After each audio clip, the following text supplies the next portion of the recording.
Hello everyone, Pallytub here. Welcome back to Heroes of the Storm. In today's video, we are going to be playing as the Queen of Blades. Historically, one of my favorite characters in the whole game, and my top 3 most played, along with Zeratul and Stitches. I'm sure someone else is coming close to her. Can you, see that somewhere? Or I would imagine Tassadar is right on her coattails. Anyway, Queen of Blades, she was super strong in the alpha, and I mean unstoppable in the alpha. Then they nerfed her, and very recently they did some talent reworks that have brought back a little bit of the magic that she used to have.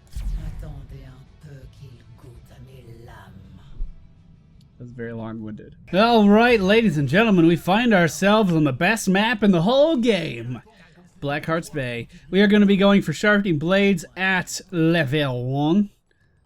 Why are we saying fuck? Why? Are we upset already? Sharpening blades at level 1.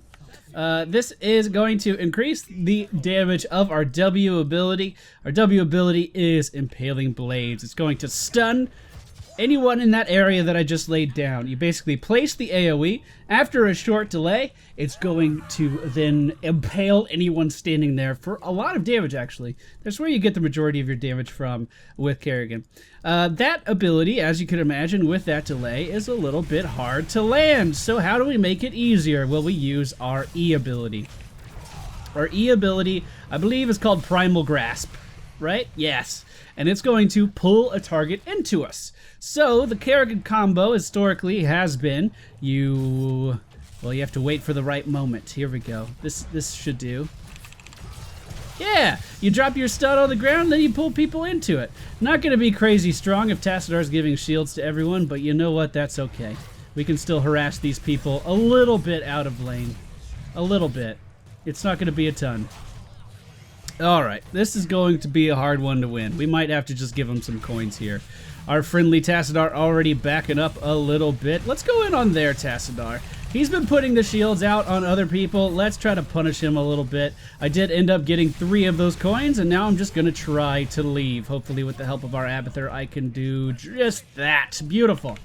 Alright, top lane looks like it's having a little bit of trouble. Abathur's sitting in the gate. I don't know if that's a bait or not. Kind of looks like it might be. Kind of looks like that might be a bait. Meanwhile, down in the bottom lane, we do have our Murky player getting into a little bit of trouble. Now, Kerrigan combo onto the fucking stun. Yes! And that is how we get kills. Murky is going to have a little bit of trouble. Actually, never mind. I thought Nova was on the other team. Nova's on our team. Historically, Nova is amazing at gathering power stacks versus a Murky, but that isn't the case in today's matchup. I just looked at it a little bit wrong earlier. As of right now, I think the best move for me is just going to be to go back and get some mana. Tassadar's generating XP in middle. We have 2 people generating XP top. And apparently Nova's lagging. Good. Good. Okay, so we're gonna come up here. We're gonna babysit this little baby slug because I love him. Yes, I do. And we don't really have to worry about, getting regen globes or anything. That's not pivotal to this build. Nothing of the sort. Okay. We did miss the Kerrigan combo on the enemy team's Tassadar there, but we're just gonna reposition. Make sure we're staying safe. Kerrigan excels in environments where she is able to sit behind a tanky front line and then decide when to strike. Go in on a very specific target and deal as much damage to that target as humanly possible. Missing the combo there. This is not going to be one of those games. This is going to be a difficult game to get some headway in because I am our front line. Myself, along with Tassadar, if he decides to go for Archon, we are going to be the front line for this team, which is a little terrifying for a Kerrigan, so I just have to adjust my playstyle a little bit. I'm able to soak XP just by being here. The enemy team almost has enough coins for a turn-in, so we may need to contest that pretty soon. But other than that, I just need to be by these minions when they die, make sure I'm getting the XP for our team, and make sure that we at least stay even, or try to maintain our lead. The enemy team's still 1 coin away. She wants to come in on Illidonger here. We're just going to hop in, do a little bit of damage. He still had his sweeping strike. He could have just easily used that when I was setting up for the combo. So no sense of overextending for that. Here, though, we potentially could do a bit of damage. Let's just drop the stun here, walk them into it. There we go. Pull him back into tower range, and then jump after him. I don't want to be too aggressive, though. We did not have the top hat of Abathur there, like I thought we did, so we are just going to back up. A lot of what I do in this game is going to depend on our friendly Tassadar, good juke there, and our friendly Abathur. They are pretty much going to determine how aggressive I can be, and it's going to be kind of hard to find the middle ground. It's going to be very hard to find the middle ground. The enemy team's Illidan coming out now. We're going to set the stun down, and he is going to chase me. Good, that's fine. I think we'll make it out of here. Yeah, good, okay. So at least their Illidan doesn't quite know who to focus. Illidan could be going crazy deep versus any of us, but he seems to have like his attention split between them. So Kerrigan's Primal Grasp used to be triple this size. I don't know if anyone remembers that. It was in the very early days of the beta. And you could basically just pull anyone in anytime you wanted. You didn't even have to aim your damn spell. You just kind of did it. Now, the best way to dodge the Kerrigan combo is to simply juke up or down when Kerrigan is chasing after you, which is pretty easy to do. So if I was going to drop the combo here on Tassadar, he could simply move out of the way pretty easily. Before, it didn't actually have that counterplay at all. I just gave them enough coins to turn in, and now I need to leave. With the enemy team moving in, I am in a bit of trouble. Kerrigan combo on Illidan is going to take him down, but unfortunately, Tassadar does have 11 coins to his name. I'm jumping in on this. Primal Grasp is still off cooldown, but we did a decent amount of damage there. We at least forced them back momentarily. I'm going to go ahead and turn in my 5, since that is a lot of coins. They don't need my 5 to turn in or anything, but with Tyrael going back, I do at least have a moment to spare here. We do have a little bit of an opening. Most Kerrigan builds these days are focused on maxing out your shields to the best of your ability, getting as much shields as you can in the late game. A lot of our survivability is going to be coming from the late game. We do need to do something about this. We can't just... No, we can't. Okay, there's the interrupt. I'm going to ping for some help here. Stun going down. Oh, of course he jumped to me. I ruined that play for the team. They could have gotten that kill. You know what? I'm still going in. We're going to try. I do have the top hat of Abathur. That is going to help us do a little bit of damage. We do have a very small XP lead. Here we go, boys. Here we go, boys. Don't let your dreams be dreams. Fuck. All right. They're playing very well. The enemy team's playing very well. I don't have any noticeable weaknesses in their armor yet.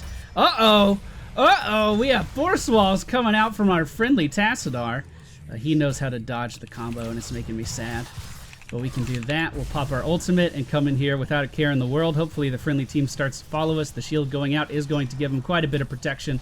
And now, unfortunately, I do have to disengage. Tassadar on the way to me.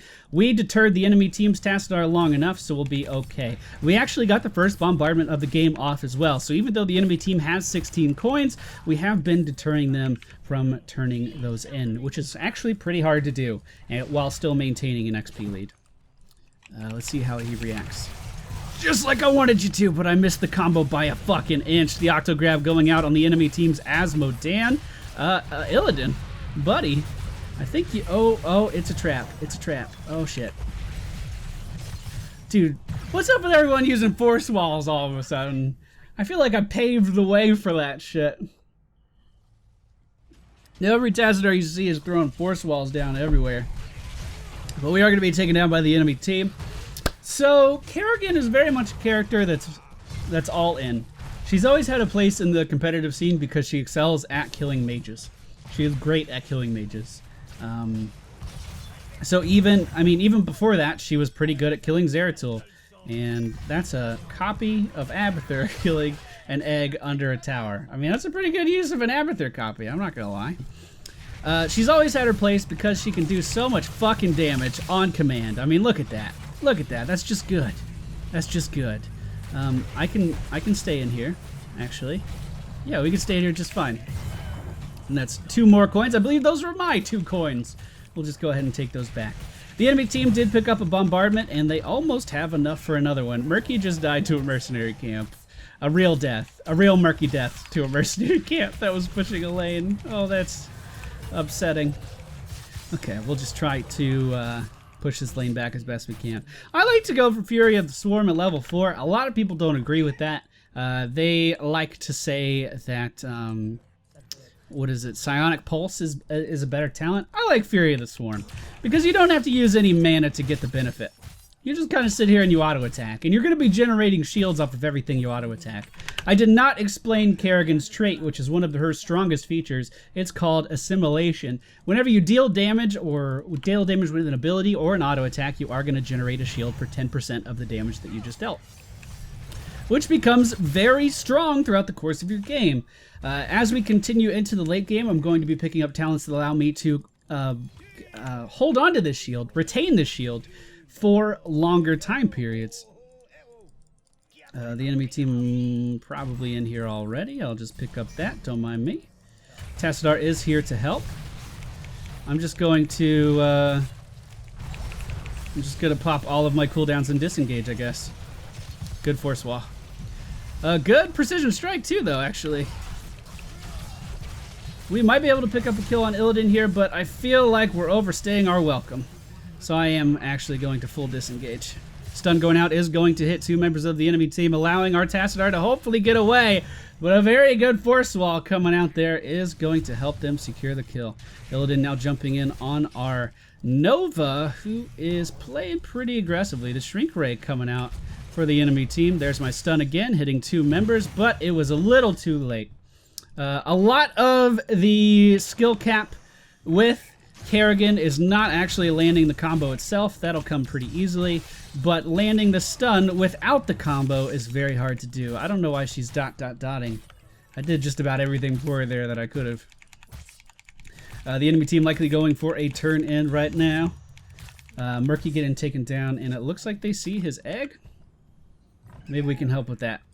Tassadar is with me. We can make our way over there. Does he have Octo? Do you have Octo? Can you Octo? No Octo? Okay. Alright, just gonna walk in.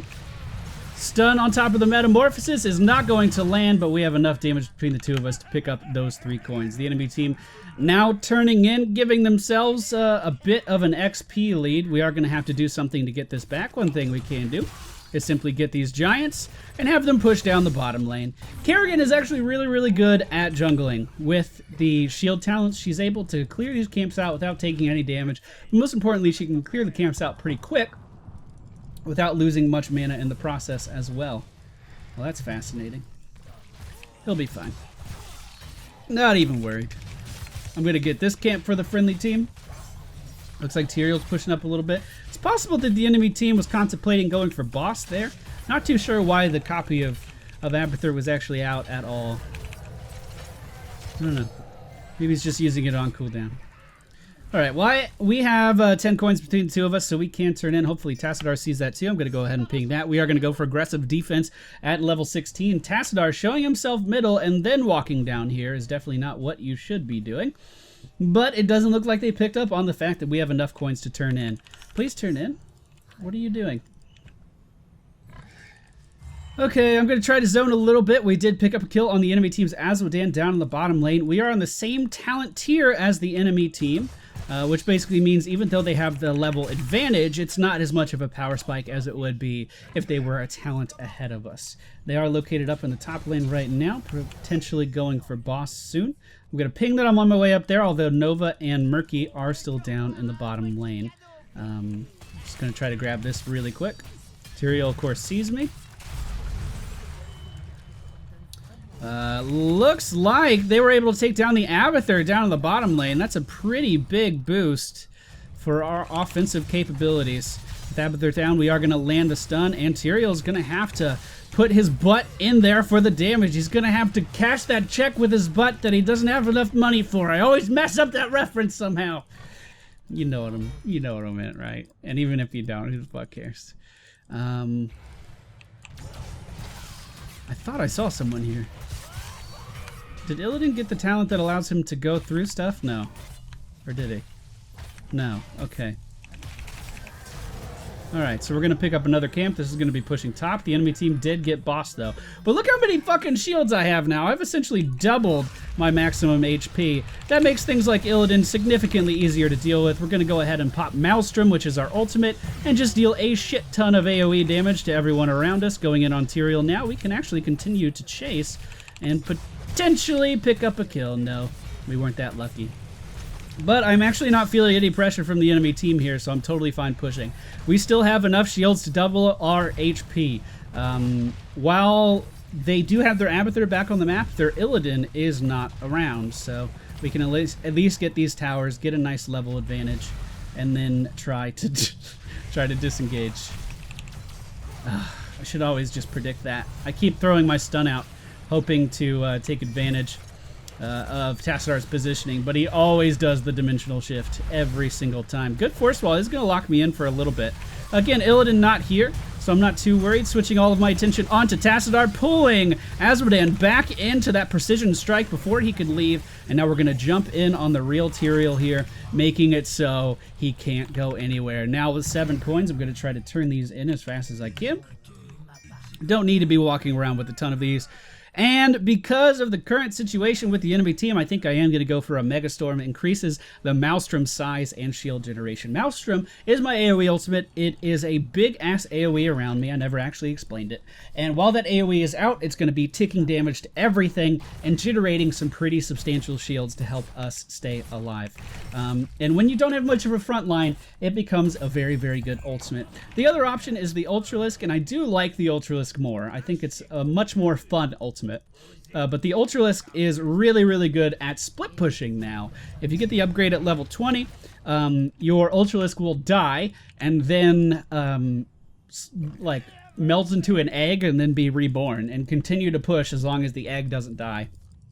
Very disruptive in team fights as well, actually. The problem is it doesn't generate as much shields for you. Now, the Ultralisk used to have the problem that the majority of the pet AI in the game had, and I spoke about this not very long ago, where you would just kind of summon the pet and hope it does whatever you want it to. They did go back and change that. It works just like the Jaina Water Elemental now, I believe. I don't believe there's any differences. And you can pretty much just tell it where to go whenever you want to. The Illidan for the enemy team, once again dying, is going to leave us with a ton of breathing room where we can just do whatever we want. We do have enough coins to turn in, but I would like to get this camp first. Hopefully the friendly team not in too much trouble. I do see that they're in a fight down there, so I am going to try to hurry. But just look how easily you can get this mercenary camp. It's so easy.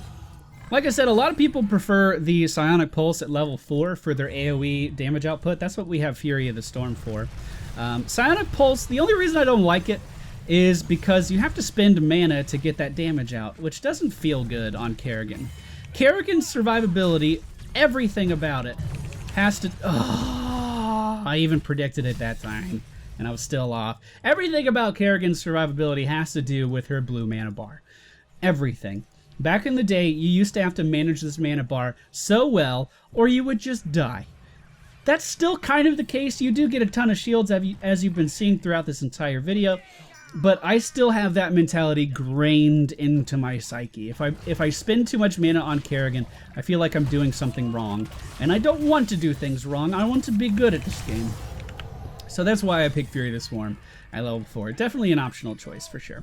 We are bombing the top structures for the enemy team, and we see their Abathur right there on the structure. I don't know what he's trying to do. What are you trying to do, Abathur? I'm going to go after this mercenary camp here. As you can see on this map, I really do prefer characters that can just fend for themselves, go in, take mercenary camps. They don't really have to worry about the enemy team. That's one of the reasons I fucking love Rexar on this map, because he can just go take the boss whenever he wants to.